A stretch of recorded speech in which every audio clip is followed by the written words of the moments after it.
안녕하십니까. 2022년 7월 17일 최병무의 팩트 시작하겠습니다.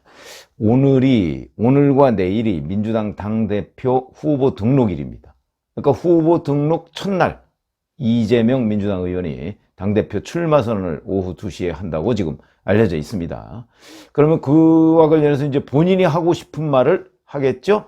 아마도 지금 언론에 보도된 내용을 보면, 자, 윤석열 정부가 정치 보복에만 몰두하고 있고 민생은 외면하고 있다, 아마 이런 주장을 펼치고요. 본인이 대선 패배, 지방선거 패배 이런 거에 책임을 지고 당을 재건하기 위해서 당대표에 출마해야 되겠다, 이렇게 말을 할 겁니다.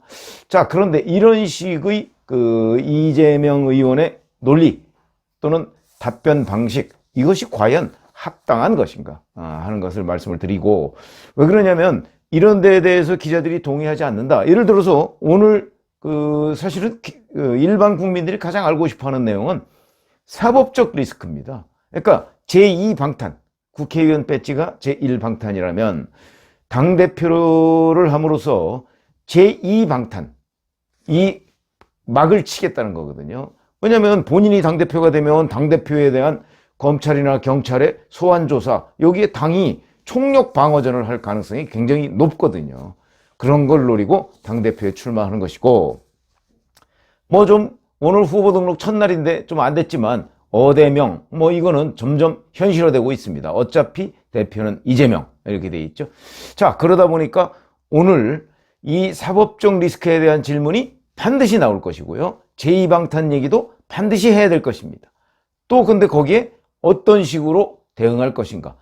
지금까지는 답변을 아예 안 해버리거나, 아니면 정치보복 얘기를 꺼내 들거나, 아니면 당대표 한다고 각종 혐의점이 없어지는 거 아니지 않습니까? 아마 이런 식으로 나올 가능성이 대단히 높은데, 그런 것들과 관련해서 보니까 이재명 의원의 여러 가지 곤란한 질문에 대한 대처법 이런 것들도 여기저기서 화제가 되고 있다. 그 중에 하나를 소개해드리면 이런 거죠. 지난 15일에 이제 박지원 전 공동비대위원장이 국회 경내에서 아무도 소개를 안 해주는 바람에 결국 국회에서 쫓겨나서 정문 앞에서 출마 회견을 했습니다. 물론 오늘하고 내일 후보 등록을 하는데 후보 등록 자체를 안 받겠죠. 등록 자격이 없다, 이렇게 지금 민주당 비대위가 주장을 하고 있으니까 안 받을 것 같은데, 어찌됐든 간에 거기에 대한 질문을 안 할 수가 없죠. 이재명 의원한테 기자들이 질문을 하니까 이렇게 얘기했습니다.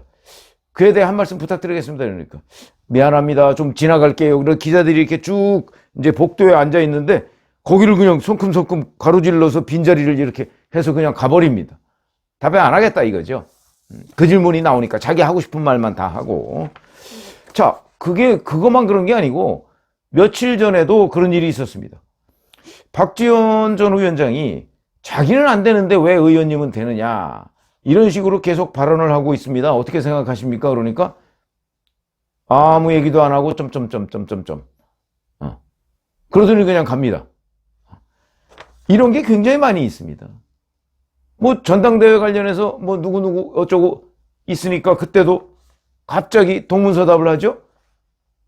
어디쯤이세요? 이러고서 누구랑 대화하는 것처럼 해서 그냥 그 자리를 피해버립니다. 자, 이재명 의원은 박지원 전 공동비대위원장의 하나하나의 행동에 대해서 어느 정도는 책임이 있습니다. 왜? 박지원 전 공동비대위원장을 정치권에 불러들인 사람이 이재명 의원이기 때문이죠. 지난 대선 과정에서 N번방 추적자로 이미 인터넷상이나 언론에 많이 알려진 사람이죠.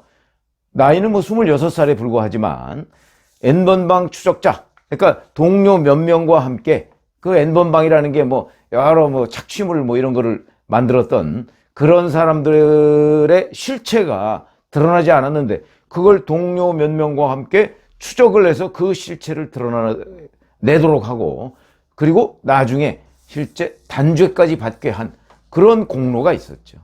이 공로에 대해서 많은 시민들이나 인터넷 이용자나 이런 분들이 박지원이라는 이름을 기억하고 있으니까 그 이름을 정치권에 좀 이용을 하겠다, 이런 거 아니겠습니까? 그래서 더군다나 상대 이재명 당시 대선 후보의 상대는 국민의힘이었고, 국민의힘에는 이준석 대표라는 그런 인터넷 공간에 아주 능수능란한 대표가 있었다. 그 사람이 이대남과 이대녀를 적당히 갈라치게 하면서 그동안 2030에 인기가 별로 없던 국민의힘 후보한테 이대남들 절반이라도 일단 가져가자 하는 차원에서 그 뭐 갈라치기라고 민주당이 많이 공격을 했습니다만은, 갈라치기든 뭐든 선거 전략으로는 해볼 만한 것이었다. 왜냐면 그렇지 않으면 이대남이든 이대녀든 국민의힘에 별 관심이 없으니까, 아, 저 당은 꼰대당이야 이래가지고 관심이 없었던 것을 적어도 이대남만이라도 관심을 가질 수 있도록 전략을 쓴 거죠. 저도 그렇게 봅니다. 그걸 뭐 갈라치기라고 할 수도 있겠죠. 그러나 선거에서는 갈라치기를 가장 잘한 사람은 노무현 전 대통령이었습니다. 그래서 노무현 전 대통령 뭐 그것 때문에 성공했다고 단정할 수는 없지만, 아마 나중에 그 어떤 선거 전략이나 이런 것들을 연구하는 학자들 사이에서는 갈라치기로 성공했다 하는 그 대표적 인물이 바로 노무현이라는 정치인이었을 것이다. 예를 들어서 지금은 조중동 이런 게 뭐 거의 보통 명사처럼 됐습니다. 조중동이라는 이름이 맨 처음 나온 게 노무현 정부 때입니다. 그 전에, 저는 뭐 기자 생활을 그 훨씬 전에 시작을 했습니다만은, 그때는요, 뭐 조선중앙동화든 뭐 한겨레신문, 뭐 경향신문이든 다들 그냥 기자였습니다. 그리고 기자는 기자 나름대로의 독특한 시각이 있습니다. 그거는 한겨레신문과 조선일보 기자, 한겨레신문과 세계일보 기자, 저는 뭐 그 당시에 1990년대 세계일보 기자였습니다만은 시각 차이가 그렇게 크지 않습니다. 다만 포인트는 다르죠. 나는 어떤 포인트에 초점을 맞춰서 기사를 쓸 것이다. 그런데 그것이 노무현 정부 들어서 조중동이라는 개념으로 정의연주 전 KBS 사장이 어디에 칼럼을 썼습니다. 아마 제 기억에는 한겨레신문으로 알고 있는데, 그래서 그때 조중동, 한경대 이런 표현이 나왔습니다.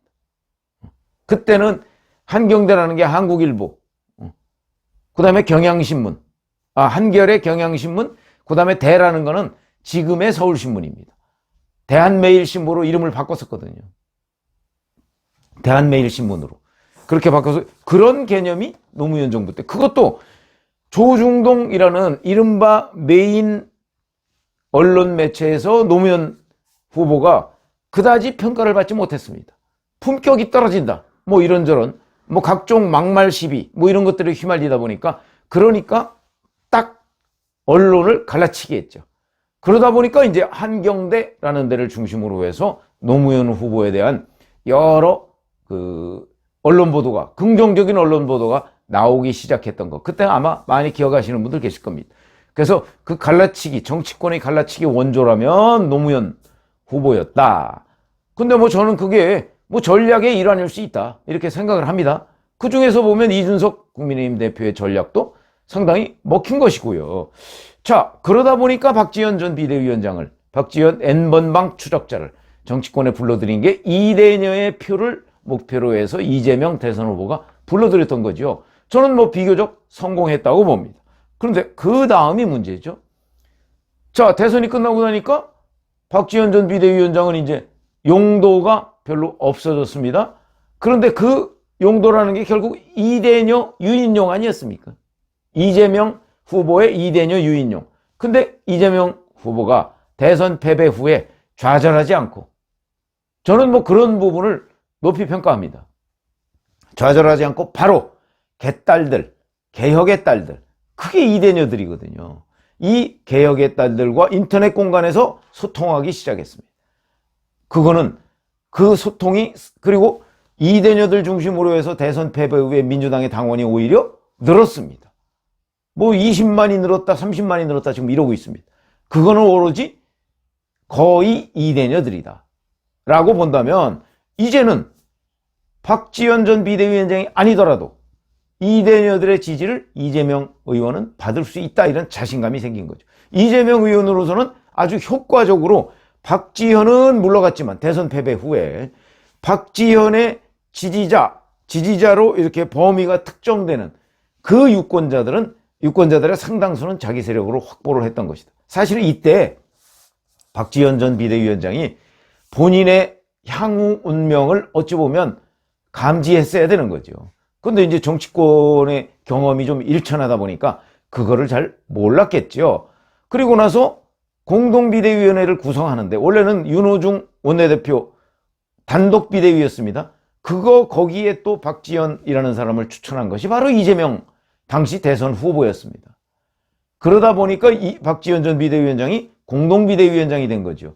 이때까지만 해도 박지현의 가치, 이거는 이재명 의원으로서는 충분히 이용할 값어치가 있다고 생각했기 때문에 했던 것인데, 그 이후에 이제는 박지원 전 비대위원장이 뭐 대표 출마 운운하니까 더 이상 그 값어치가 없다, 이렇게 판단을 한 거거든요. 그러니까 그런 질문을, 그런 과거의 히스토리를 다 알고 있는 기자들이 자꾸 박지원 전 비대위원장에서 질문하면 자기가 말하는 것이 애매해지고 그 다음에 자칫 잘못하면 꼬이게 됩니다. 그런 것 때문에 전 회피한다고 보거든요. 그래서 자꾸 동문서답을 하고요. 또는 아예 발언을 안 하거나, 뭐 이거는 회피의 수법 중에 하나입니다. 그런데 예를 들어서 이런 것도 한번 보시죠. 5월 13일 날 보니까 박완주 의원의 성추행 비위 의혹이 있었습니다. 여기에 대해서 이때 이제 6.1 지방선거의 상임선거대책위원장 아니었습니까? 이재명 전 대선 후보가 질문을 받고 이렇게 얘기합니다.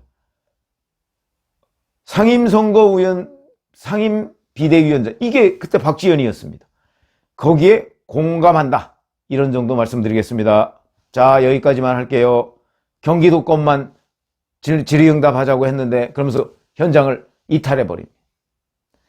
자, 이런 것들이 바로 이제 이재명 의원의 동문서답 방식이다. 그러면 기자들이 이제 이런 것들을 잘 알아야 됩니다. 이재명 의원의 스타일. 그거는 늘 이런 식으로 이제 곤란한 질문을 회피하는 방법이 있습니다. 나름의 방법. 그 방법은 이재명 의원 입장에서 보면 꽤 합리적인 방법이다. 자꾸 곤란한 질문에 답변을 해서 거기서부터 뭔가 문제를 만들면 곤란하니까. 거기에 비해서 윤석열 대통령은 약간 돌직구형이죠. 그걸 회피를 하지 않고 그냥 직설적으로 나가버립니다. 그러니까 박순애 교육부 장관 후보자 한참 문제될 때, 그 음주운전, 만취 음주운전으로 문제될 때, 아니 문재인 정부에서 이렇게 훌륭한 사람 봤어요? 이러고서 가지 않습니까? 그 말 안 하고 그냥 아이고 앞으로 잘 좀 봐주세요 라고 하고서 갔으면 그게 이재명식입니다. 아니면 답변 안 하고 가든가. 근데 윤석열 대통령 스타일은 그게 아니죠. 정치적으로는 어떤 게 더 성공적이냐? 이재명 의원 같은 경우가 더 성공적일 수 있고요. 물론 오랫동안 누적이 되면, 그리고 기자들이 이재명 스타일을 잘 알게 되면 윤석열 대통령 같은 스타일이 그 진정성을 인정받을 수 있습니다. 근데 그러기까지는 굉장히 여러 가지의 우여곡절을 겪어야 된다. 비판도 많이 겪어야 되고 지지율 하락도 겪어야 되고. 그런 점에서 본다면 이재명 의원식의 수법이 저희 같은 오랜 정치부 기자를 한 사람들한테는 오히려 익숙합니다. 윤석열 대통령 스타일이 낯설죠. 자, 그런 점에서 본다면 이재명 의원으로서는 매우 성공적인 대처를 하고 있다, 이렇게 아마 판단을 하고 있을 것으로 보이는데, 자, 그렇다고 해서 기자가 이거 지난번에 이 질문을 하니까 답변을 안 하던데 이제 하지 말아야지, 이렇게 해서는 안 됩니다. 그렇기 때문에 이재명 의원의 관점, 그 관점은 관점대로 있는 거고, 기자는 일반 국민들, 일반 시청자, 독자들이 궁금해하는 부분을 끊임없이 질문해야 됩니다. 답변할 때까지. 그래서 오늘도 자, 박지원 전 비대위원장에 대한 질문 여전히 해야 되고요. 사법적 리스크에 대한 질문도 해야 됩니다.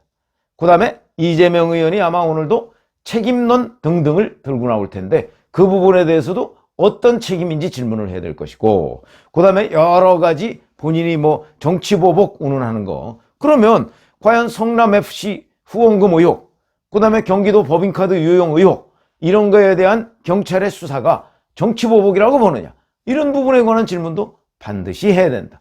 그러니까 이재명 의원의 이 질문 회피 기술, 여기에 말려서는 안 된다. 그리고 동문서답, 그건 동문서답이라고 바로 지적해야죠. 그런 걸 지적하고 유권자들이 알게 해야 된다. 오늘은 그 말씀을 드리려고 제가 이재명 의원의 스타일에 대해서 말씀을 드렸습니다.